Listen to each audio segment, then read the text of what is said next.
नमस्कार। मैं हूं राम कुमार राही। आप देख रहे हैं यूट्यूब चैनल सोशल राही। आज हमारे बीच में माननीय सम्मानीय परम आदरणीय परम श्रद्धेय अमर सिंह मार साहब हैं, जो इंटर कॉलेज के प्रवक्ता हैं। आज उनके बीच में जो जीवन संगनी बैठी हुई हैं, श्रद्धेय शालिनी जी हैं। इस समय मैं उरई में हूं। मुझे जब पता चला दोनों लोगों के बारे में कि इनका जितना भी जीवन गुजर रहा है समाज सेवा में गुजर रहा है। हमारे साथ में जो शालिनी जी बैठी हैं, इनके अंदर वो चीज है जो शायद है कि हर महिला नहीं कर सकती है। शादी के बाद महिला बंधन में बंध जाती है, बच्चों में फंस जाती है, शिक्षा वहीं की वहीं रह जाती है, आगे नहीं पढ़ पाती हैं। तो इन्होंने, शालिनी जी ने वो करके दिखा दिया है कि इनकी शादी 1997 में हुई थी। साथियों, इन्होंने वो कर दिया है कि 9 साल बाद, बच्चे बड़े होने के बाद इन्होंने पढ़ना चालू किया, अपनी शिक्षा ऊंचाइयों तक पहुंचाने का काम किया। शायद कोई अंदाजा नहीं लगा सकता है कि जितनी पढ़ी लिखी होंगी। मैं दोनों लोगों से आप लोगों को रूबरू कराता हूं। तो मार साहब, सबसे पहले आप लोगों को, मैं दोनों लोगों को नमो बुद्धाय जय भीम करता हूं। नमो बुद्धाय आपको भी और सभी दर्शकों को देखिएगा। नमो बुद्धाय। नमो बुद्धाय आप सभी को। सोशल राही यूट्यूब चैनल आपका स्वागत करता है। साथ में आप लोगों से सवाल पूछने का काम करता है। तो शालिनी जी, सबसे पहले आप बताइएगा मेरे दर्शकों को कि आपके अंदर जो जागृति आई है, तो सबसे पहले आपकी शादी कब हुई है? शादी हमारी 1997 में 1997 में हुई। हाँ जी। फिर इसके बाद पढ़ना आपने कब चालू किया? पढ़ती तो मैं पहले थी, पढ़ी लिखी तो थी जी। शादी हुई थी उस समय मैंने हाई स्कूल की परीक्षा दी थी। अच्छा। हाँ, और उसकी शादी के बाद लेकिन जब रिजल्ट आया तो मैं फेल हो गई शादी। जी। हाई स्कूल में ही फेल हो गई जी। और उसके बाद मेरी पढ़ाई वही रुक गई। पढ़ाई रुक गई जब घर की स्थितियां इतनी ससुराल में जाके हो जाती हैं, काम काज में अपने व्यस्त हो जाते, वो अलग ही जीवन हो जाता है जी। तो वो पढ़ाई मेरी सब हाई स्कूल फेल के बाद ही, बस शादी के बाद सब बंद हो गई। और मेरे 1 साल बाद मुझे बच्ची हुई और मैं उसी की परवरिश में लग गई। और बस मेरे हस्बैंड जो हैं वो अपने लगातार पढ़ाई जारी करते रहे। मैं गांव में रहती थी और वो उरई शहर में रहते थे। जी। हाँ, तो उसके बाद इसके बाद आपके अंदर जागृति कैसी आई कि मैं पढ़ूं? जागृति आई मेरे 9 साल बाद। मैंने सोचा, कहीं बैठती उठती थी तो हमसे ज्यादा महिलाएं शिक्षित थी और मैं अपने आप को शिक्षित नहीं समझती थी ज्यादा। तो और मेरे हस्बैंड जो हैं वो बच्चों को पढ़ाते थे, क्लास लेते थे, घर में कोचिंग खोल रखा था। तो वो बच्चियां आती थी और बच्चियां मुझसे कहती थी, आंटी, मतलब पढ़ाई लिखाई के बारे में कभी चर्चाएं चल जाती थी।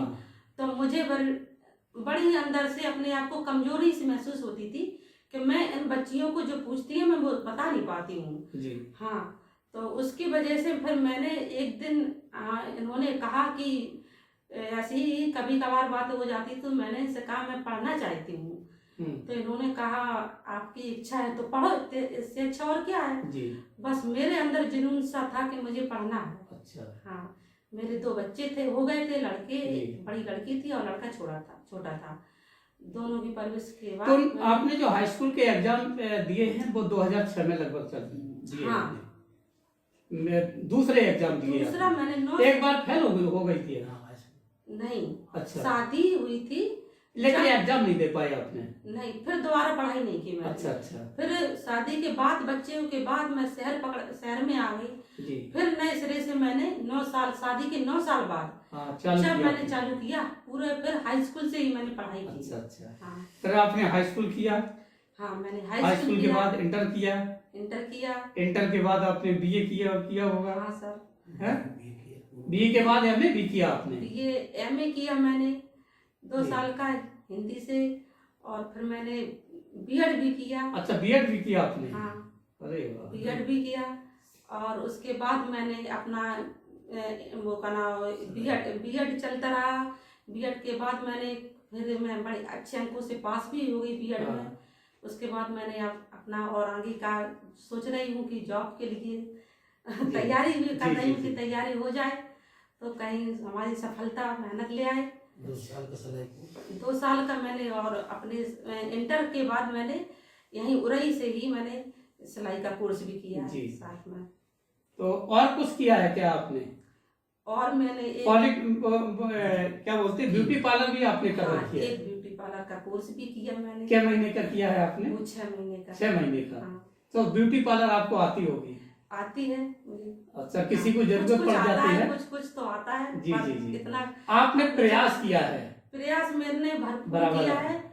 जैसे जैसे मेरा विचार बढ़ते गए और भी मेरे बढ़ती गई कि मैं कुछ आगे करना चाहती हूँ समाज के लिए, और जिससे मुझसे मेरी महिलाओं को, मेरी बहनों को मुझसे प्रेरणा मिले कि मैं आज कोई कमजोर ना समझे अपने आप को, मैं जब चाहूँ तब कुछ भी कर सकती हूँ।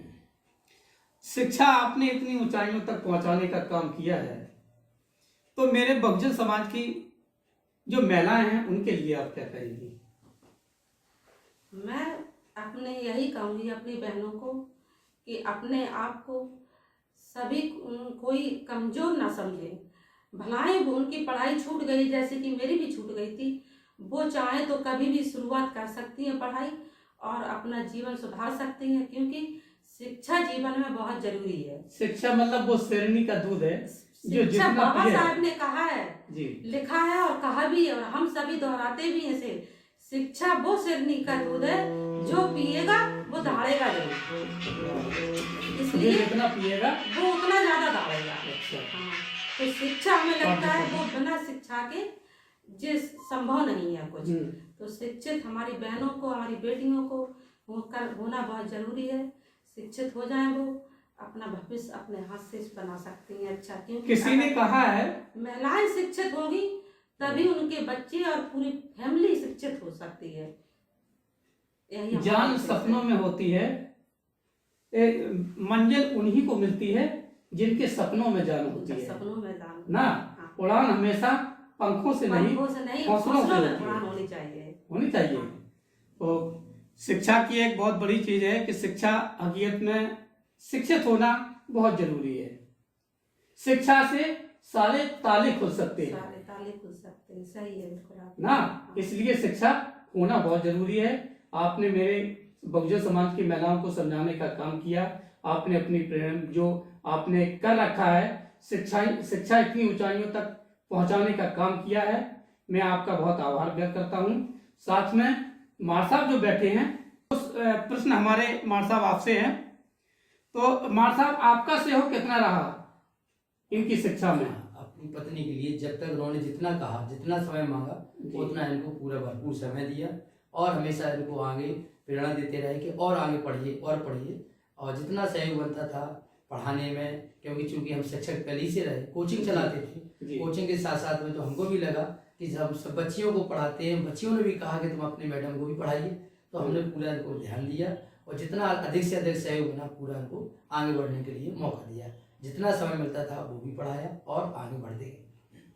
सर जी, मैं फोटो देख रहा हूँ यहाँ पे रखी है सावित्रीबाई फुले, माता सावित्रीबाई फुले की, तो इनके बारे में आप क्या कहेंगे?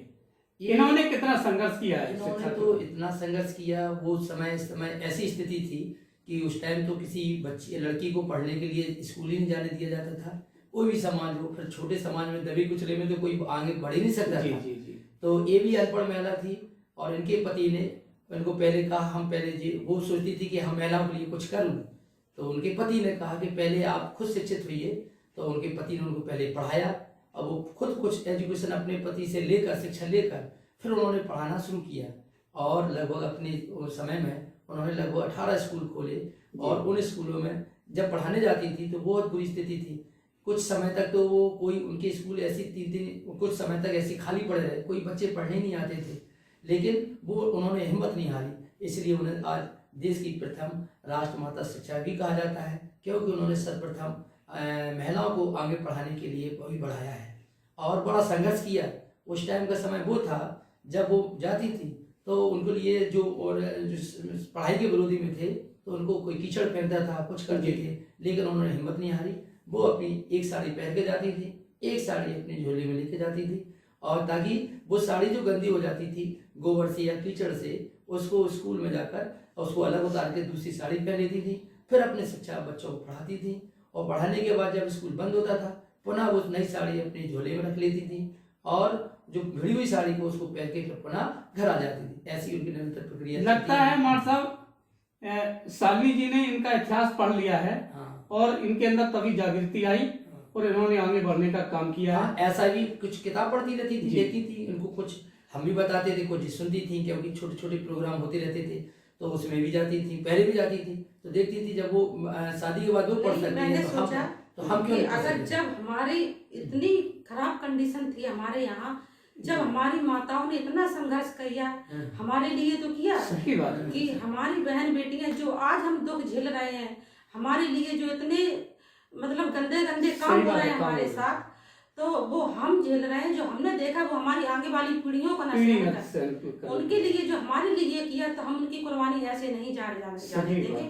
हम उनके आदेशों पे जरूर चलेंगे और अब हमारा काम है, हम शिक्षक है कि हम भी अपनी बहनों को आगे सिखाएं, कुछ इनके आदर्श पे चलाएं, इनके शिक्षा दें, इनकी फोटो लगाकर, इनकी प्रदर्शन दिखाकर इनको शिक्षित करेंगे कि हमारी माताओं ने, हमारे बाबा साहब ने और माता रमाबाई ने हमारे लिए क्या कुछ नहीं किया है। तो हमारा भी फर्ज बनता है कि हम माता रमाबाई के उद्देश्यों पर चले। हम उनके वो तो बन नहीं सकते हैं, लेकिन हम उनके उपदेशों पर तो चल सकते हैं। हम अपने, हमारा कर्तव्य, अगर उनका इतिहास हम लोगों ने पढ़ा है तो अमल भी करना चाहिए। अमल भी करना चाहिए। अमल नहीं करोगे तो आगे नहीं। सबसे बड़ी बात है कि हमारे पुरुष मतलब महापुरुष का कहना था हमारे लिए कि अगर हमारी मतलब महिलाएं हमारे अपने घर के पार्टनर का साथ देंगी वो, तभी तो वो आगे बढ़ पाएंगे। जब हम लोग उनका सहयोग नहीं करेंगे तो वो पूरे रूप से अच्छी तरह से जैसा पूरा सहयोग होना चाहिए वो उनका अधूरा रह जाएगा। इसलिए मैं चाहती हूँ सभी माताओं बहनों से निवेदन है कि वो अपने पार्टनर का, अपनी सहयोगी का अच्छे से अच्छे काम में सहयोग करें, उनका साथ दें, जिससे हमारी माताओं बहनों का भविष्य में कोई कष्ट ना हो, या शिक्षित हो, या उनको अपने बढ़िया से किसी का वो ना हो सके, किसी को कष्ट ना हो, शिक्षित हो आगे की नारियां हमारी। यही हमारा आप सबसे। तो मार साहब, जब आपसे हमारी मुलाकात 3 तारीख को हुई, हमें पता चला कि मार साहब प्रोग्राम अपने दरवाजे पर करवा रहे हैं बुद्ध कथा, तो मुझे बहुत अच्छा लगा। लोगों ने जब बताया, मैं भी उस प्रोग्राम में आया, मैंने कवरेज किया। जब आपके बारे में हमें जानकारी मिली तो ऐसी हमने प्लानिंग बनाई, विचार आया कि मार साहब का इंटरव्यू दिखाना बहुत जरूरी है, इसलिए मैं आपके पास आया हूँ। तो सर जी, आप बताएं कि आपके अंदर बुद्ध की प्रेरणा कहाँ से मिली, कहाँ से महापुरुषों की जानकारी आई आपके अंदर? ये हमारा शुरुआती से एजुकेशन, जैसी मैंने ग्रेजुएशन किया, स्नातक किया, स्नातक के बाद तो जिस जगह मैं रहता था तो वहाँ बाबा साहब के बारे में चर्चा होती रहती थी जी। तभी मैंने उनके रास्तों को, उनके मार्गों को, उनकी किताबों के माध्यम से पढ़ना सीखा। और कुछ जो हमारे सीनियर लोग थे उनके भाषणों से, उनकी बातों से सुनकर मुझे भी अंदर एक कुछ ऐसा लगा कि मुझे भी कुछ करना चाहिए, समाज के लिए करना चाहिए। जो हमारे पूर्वज या हमारे बाबा साहब या अन्य जितने महापुरुष करते रहे, तो हमको भी कुछ करना चाहिए। उसी को देखते हुए हमने भी सोचा कि हम कुछ ना कुछ रास्ते अपनाएं। तो वही रूप में एक हमारा ये अपने रामनगर उड़ई में पहली बार ऐसा कार्यक्रम हुआ। क्या दिन का प्रोग्राम था सर? 3 दिवसीय कार्यक्रम था। अच्छा। जिसमें हमारे रामनगर के वासी है, साथी है, उन्होंने भरपूर सहयोग किया, और हमारे साथी हैं उन्होंने भी कुछ भरपूर पूरा सहयोग किया, और कोई व्यवधान नहीं हुआ। बड़ी अच्छी तरह से बुद्ध कथा के रूप में जो रूपांतरण सहित हुआ, नाटक सहित हुआ, हमारे बुद्ध विहार भगौरा में होता था, कार्यक्रम होता था, कुछ उससे प्रेरणा मिली कि हमें भी अपने मोहल्ले में कुछ कार्यक्रम करना चाहिए, क्योंकि यहाँ की महिलाएं हमारे वहाँ नहीं जा पाती थी, भगौरा बुद्ध विहार नहीं जा पाती थी। पुरुष तो कुछ चले जाते थे लेकिन महिलाएं नहीं जा पाती थी। तो वहाँ से प्रेरणा लेकर हम और हमारे प्रिय मित्र ब्रजेश गौतम जी दोनों मिलकर साथ में योजना बनाई। फिर कुछ बच्चों को यहाँ मोहल्ले के वालों, क्योंकि अकेले काम ये नहीं होता है, अब पैसा तो लग सकता है लेकिन कुछ कार्यकर्ता चाहिए, तो मैंने फिर कुछ बच्चों की टीम बनाई अपने मोहल्ले के ही, जो पढ़े लिखे लड़के थे, ऊर्जावान लड़के थे, उनको मिला के एक 3 दिवसीय कार्यक्रम बनाया, जो हमारे प्रिय साथी सहयोग हमेशा रहे ब्रजेश गौतम जी, दोनों ने मिलकर उन बच्चों की टीम को तैयार करके और 3 दिवसीय कार्यक्रम बड़े अच्छी तरह से जो पब्लिक के सामने है, जो रामनगर में पहली बार हुआ था, ऐसा कभी नहीं हुआ। और अच्छा, पहली बार प्रोग्राम हुआ रामनगर में पहली बार प्रोग्राम हुआ। उसी का डर था कि कहीं असफल ना हो या कोई व्यवधान ना डाल दे, तो उसी में थोड़ा हम लोग भागदौड़ में रहते थे, किसी तरह सफल हो जाए। तो हम लोग महीनों की समय से उसमें भागदौड़ में लगे थे, लेकिन आखिर ऐसा समय आया जो हमारा तथागत गौतम बुद्ध की कृपा से या उनके आदर्शों से हमारा कार्यक्रम पूर्ण सफल रहा, जिसमें गायिका इटावा से हमारी विनीता बौद्ध साख और उनके पति रजत बौद्ध और उनकी टीम पूरी साथ में थी, जिन्होंने पूरा कथा गौतम बुद्ध जी का जन्म से लेकर और पूरी कथा जब तक उनको बुद्ध ज्ञान प्राप्त हुआ और बाबा साहब का भी जन्म से लेकर उनके कार्यों को 3 दिवसीय में पूरा अपने स्वरों द्वारा, कुछ वक्तव्य द्वारा, कुछ गीत के माध्यम से, गीत संगीत के माध्यम से और कुछ नाटक के रूप में सीन दिखाया गया। जैसे गौतम बुद्ध जी को उपदेश मिला तब उन्होंने क्या कैसे किया, महल को घर को छोड़ के निकले तब कैसे। अच्छा मान साहब, ये प्रोग्राम जो किए जाते हैं तो इनसे लोगों को प्रेरणा मिलती है? प्रेरणा मिलनी चाहिए भाई। जब हमारे पूर्वज देखते हैं, उनका संघर्ष देखते हैं, उनको बार बार हमारे आंखों में देखा जाएगा, सामने देखा जाएगा, उनका संगीतमय से और नाटक के द्वारा जो प्रदर्शित किया जा रहा है कि उस टाइम क्या स्थिति थी और जिन्होंने इतना संघर्ष करके वो यहाँ तक आए, तो उनको देखते हुए हम बार बार दोहराएंगे। तो काफी दूरी से लोग आए होंगे अपने यहाँ? हाँ, पूरा रामनगर से और राजेंद्र से, भगौरा से, उन्हें ये लगभग सभी मोहल्लों से हमारे जो दर्शक थे, जिनके पास हम सूचना पहुंचा सकते थे अधिक से अधिक, वो सारे लोग उपस्थित हुए। पूरा मोहल्ले वालों ने, हमारे रामनगर वासियों ने। मार साहब, अब चर्चा करते हैं कि बाबा साहब के जो 3 मूल बिंदु हैं, शिक्षित बनो, संगठित रहो, संघर्ष करो। शिक्षा के बारे में क्या काम किया आपने? शिक्षा के बारे में हम सन 1995 से ही अपने बच्चों को घर पर क्लास लेते थे, कोचिंग क्लास चलाते थे, जिनमें जो निर्धन छात्र थे, गरीब छात्र थे, जिनके पास फीस देने के लिए या किताब देने के लिए पैसा नहीं व्यवस्था बनती थी, तो उनको हम घर बुलाकर और कुछ जो ठीक ठाक घर से थे उनसे तो पैसे ले लिया करते थे, लेकिन जिनकी स्थिति अच्छी नहीं थी तो उनको जबरदस्ती से क्लास में बैठा के उनको 1 घंटे नहीं 2-2 घंटे 3-3 घंटे बैठ के पढ़ाते थे। फिर शाम को जब क्लास बंद हो जाता था तो मैं शाम को अपने पास ही, हमारे पास पुरानी गाड़ी थी, उससे मैं पूरा मुरार खेरा, शांति नगर, रात्रि को 9-10 बजे भी करते थे और जाके देखते थे। अच्छा सर जी, वहाँ भी दिमाग लगाते थे कि गरीब बच्चे आए यहाँ तो पढ़ने के लिए, उन्हें फीस न लगे। हाँ, प्रेरित करते थे, घर बताते थे भाई, उनसे कहते थे तुम भी पढ़िए, तो सर मेरे पास पैसे नहीं है, तो पैसे कोई नहीं, कुछ नहीं, आप चलिए पढ़िए। 10 लोग 20 लोग पढ़ते हैं, 30 लोग पढ़ते हैं, उसमें अगर हम 4-6 लड़कों को ऐसी क्रम से बैठा लेते थे, लेकिन चूंकि मजबूरी थी कुछ लोगों से पैसा लेना, क्योंकि मैं भी बेरोजगार था और मैं भी पूरी पढ़ाई कर रहा था और मेरे साथ फैमिली भी थी, मेरे बच्चे भी थे, मैं उड़ैया आ गया था, तो जो जिनकी हालत अच्छी थी घर वालों से, तो उनसे तो कुछ पैसे ले लेते थे जिससे मेरी भी जीविका चल सके। और जो निर्धन छात्र थे उन्हें हम हमेशा यही प्रोत्साहित करते थे, तो बेटा पढ़ो, 1 घंटा पढ़ो, 2 घंटे पढ़ो, आज अभी नहीं पढ़ पाओ तो सवेरे पढ़ जाओ, लेकिन कंटिन्यूअस पढ़ाते थे। मेरा पढ़ाने का टाइम सवेरे, संघर्ष तो जीवन बहुत रहा, सवेरे 5 बजे से लेके रात्रि 9 बजे तक क्लास चलते थे। बीच में स्कूल का टाइम था पार्ट टाइम, और बीच में स्कूल का टाइम पढ़ा कर आते थे और सुबह शाम बराबर क्लास चलाते थे, जिसमें घर घर जाके बच्चों को भी बुलाते थे, जो नहीं आते थे उनका सहयोग करते थे। सर जी, एक चर्चा हमने और सुनी है आपके बारे में कि आपने जो सामाजिक कार्य किया है, जो बच्चियों की शादियों के लिए, बच्चों की शादी के लिए, तो उसमें आपकी ज्यादा महत्वपूर्ण कार्य रहा। कई लोगों से मैंने चर्चा सुनी है कि मार साहब शादियां बहुत करा देते हैं, तो सर उसी के बारे में थोड़े अपने भी दर्शकों को बताने का काम करें। ये तो सही बात है, क्योंकि मैं पढ़ाता भी था और एक दिन रविवार मैंने पढ़ाने के अलावा दूसरे अन्य काम में, जो परिवार को जोड़ने के लिए काम है, सन 2000 से स्टार्ट किया। सन 2000 से मैंने स्टार्ट किया था। 2000 में मैं बुंदेला जी के यहाँ घर पर कोचिंग लेता था। एक क्लास उनकी बच्चियाँ थी, हालांकि क्लास में घर पे भी लेता था, लेकिन उनका 1 घंटा उनका कहना था कि 5-6 लड़कियाँ एक साथ होती थी कि सर ओवर टाइम में रात्रि को आ जाया करो तो पढ़ाया करो। तो मैंने वहाँ से उनके यहाँ जब उनकी बच्ची की बड़ी लड़की की शादी वहीं से प्रारंभ करना शुरू की थी, जो मेरे बड़े भाई के साले साहब थे। तो वहाँ से जब तो मैंने फिर प्रण कर लिया कि मैं जब जितनी छुट्टी मिलेगी स्कूल से, जो प्राइवेट कॉलेज में हम पढ़ाते थे 2000 में, तो हर संडे को मैं एक दूसरे को संपर्क करवाता था, घर जाता था, लड़के लड़कियों को दिखवाता था, वहीं से प्रारंभ चलता था।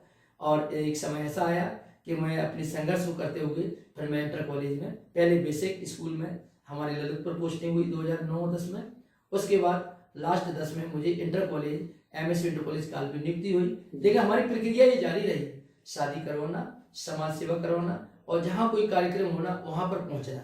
लेकिन मैं मंच पे तो नहीं ज्यादा करके बोला, लेकिन पीछे से लोगों को हमेशा आगे बढ़ाने के लिए। सही बात, अगर चलना नहीं आता तो चलने वाले को लोग आगे बढ़ाते रहे, साथ में आगे बढ़ाने का। आज भी वही लगातार प्रक्रिया चल रही है कि हर रविवार को एक कहीं ना कहीं मुझे कोई ना कोई, अब तो इतना मैं आपस में या समाज में थोड़ा संपर्क हो गया कि सब जानते हैं कि सर जी अभी तक कितनी शादियां करवा दी हैं आपने? शादियां तो काफी हो गई, लगभग 70-75 के ऊपर शादियां तो करवा चुके होंगे। और संपर्क घर घर रिश्तेदारियों में, गांव में जाना, कम से कम 4-5 लोगों के यहाँ जा चुका हूँ, जिसका संबंध करवाया, किसी की दिखाई करवाई, किसी की नहीं हो पाई, तो ऐसे कम से कम 4-5 स्थानों पर मैं एक दूसरे को मिलवा चुका, लेकिन जिसमें 75 के लगभग शादी पूर्ण हो गई है और आगे प्रक्रिया हमारी और चल रही है। सर जी 2 कुरीतियां समाज में बहुत बड़ी थी, एक तो आपकी त्रयोदशी वाली थी।